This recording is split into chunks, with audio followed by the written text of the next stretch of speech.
Hey everyone, today we have a single product furniture Shopify store teardown. So we have here Russet, and it's a single product furniture store. What is the biggest challenge of stores that have just to present one single product? It is basically the fact that there's not much more inventory in the store, and this type of store would most be similar to a landing page or a marketing website. So from that perspective, we have here main page that immediately reminds something different than all other main pages of the stores we already reviewed. And just a reminder, we already reviewed two stores. One is single brand, another one was multi-brand. And from that perspective, now we wrapping up the subject and the topic of furniture stores. Maybe I should cover something more, just comment in the video, and I'll be happy to cover more examples and go through other type of stores. And I'm completely can't imagine that I'm missing something.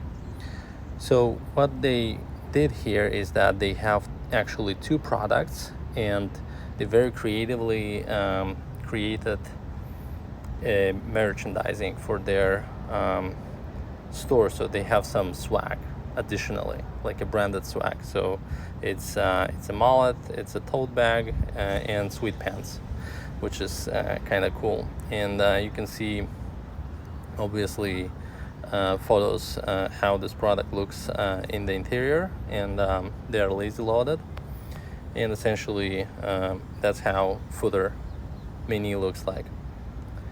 So let's quickly recap the main page. So the main page of a single product sort of furniture store looks as following. We have a hero section, which have a call to action button and explanation plus the actual products. And you can see that they also show the options available for each of those products. We don't need to click on them to see what options are available. Obviously free shipping, advertised and stuff like that.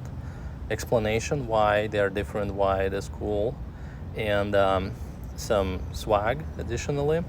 I don't see blog, I don't see any overlays with the chat window with like, hey, sign up for our newsletter. The newsletter sign up form is in the footer only. And we also don't have any announcement bar here saying like, yo, we do have something. So those are not present. And let's take a look on the main menu. So the main menu, I don't know if this is intentional or not, but it basically opens like this, and kind of weird experience, honestly, but it is full visible here. So usually in this type of stores, you have always ability to buy a gift card, and in most cases there will be also a trade contact form just to sign up someone for the B2B relationship. And let's take a look on shop. So I'm clicking, and here is probably shop all, which is collection all page, and that's how the collection page looks like. You can see that there's no filters, there's nothing to filter by, and we immediately can take a look on a specific product. Here are the actual photos of the product. We have options, and each option updates a photo set, which is kind of cool because allows you to see how product in that specific color would look like, at least on a photo. I know also about examples where brands like this would place a VR model, AR model that is viewable, and you can put through the camera on the ground and see how the specific furniture would look like on the floor in your room or in your office. And then we have pretty standard set of sections here. So for add to cart, we have express buy buttons here, and ability to pay in installments, quite popular, and there's a bunch of them like Affirm, but this one is by Shopify itself, I guess. And we have description and shipping information. So this is pretty much it, and then we just see some additional information about the product and dimensions.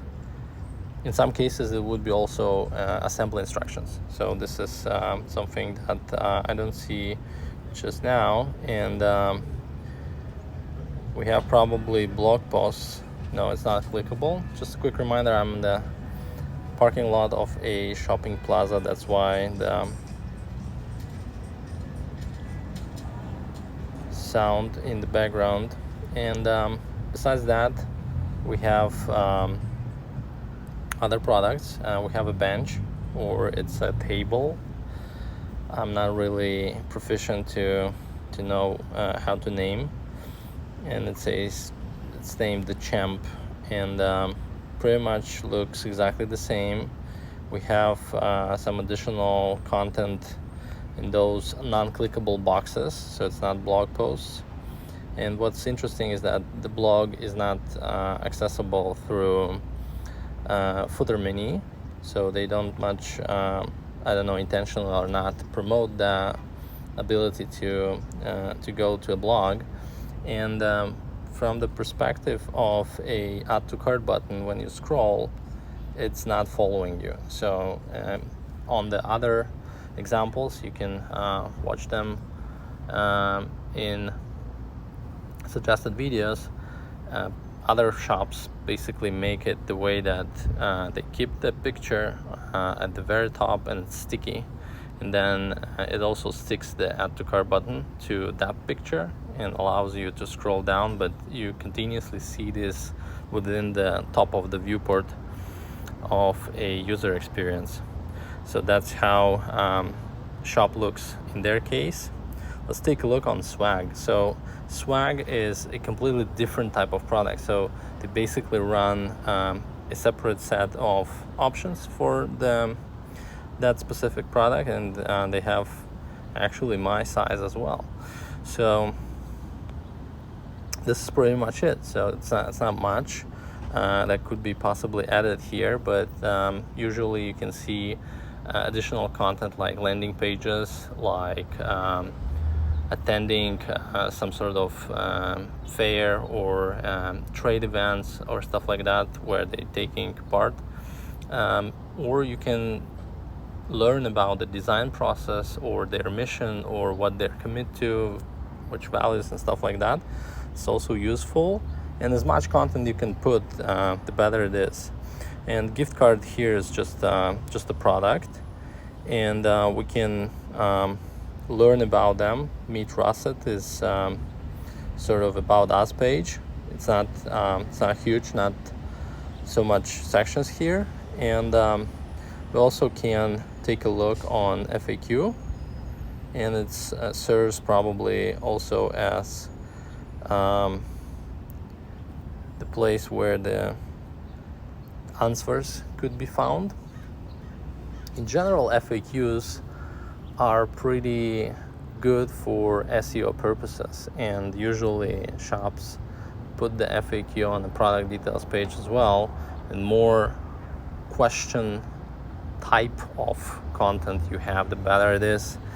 And it also probably, I'm not an SEO expert, but it most likely gives some boost or cross-linking. If someone knows better, please share your knowledge in the comments below. And I guess that's not much. Besides that, we have shipping and returns, which is a must. We have privacy policy, which would be required by Facebook to run ads and stuff like that. So let's take a look how that would look if I'm placing an order. Oh, this one is out of stock, and add to cart. it shows the cart, which called basket on the main menu, and we then being redirected to the classic usual Shopify approach of the checkout. So let's take a look how okay, this one is sold out, and this one is pre-order now. That's how the pre-order looks like. And let's take a look. Is that will change anyhow? No, the pre-order is the same checkout. Okay, good. So let's take a look on some numbers about them and how they getting their traffic.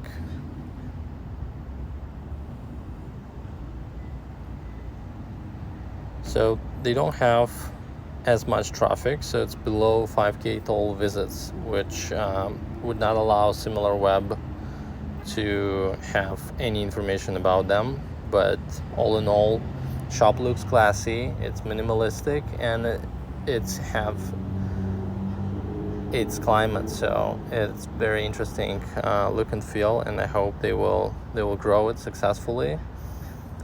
And just a side note about single product shops is that they basically able to list their product pretty much everywhere, and they can go with it to fair and list it there for other retailers, other shops list that product on their own store. They can go to the Wayfair, they can go to the house, they can go in many other places, get some featuring in the press and get some PR, and also place it on the page. But all in all that sort of third-party listing and third-party places where it will be listed, they will take a cut. So this is sort of problematic in this space. And from the perspective of shipping, it's actually difficult to find a 3PL provider who is capable to send bulky or big items. So this is very challenging business, and it's difficult to run.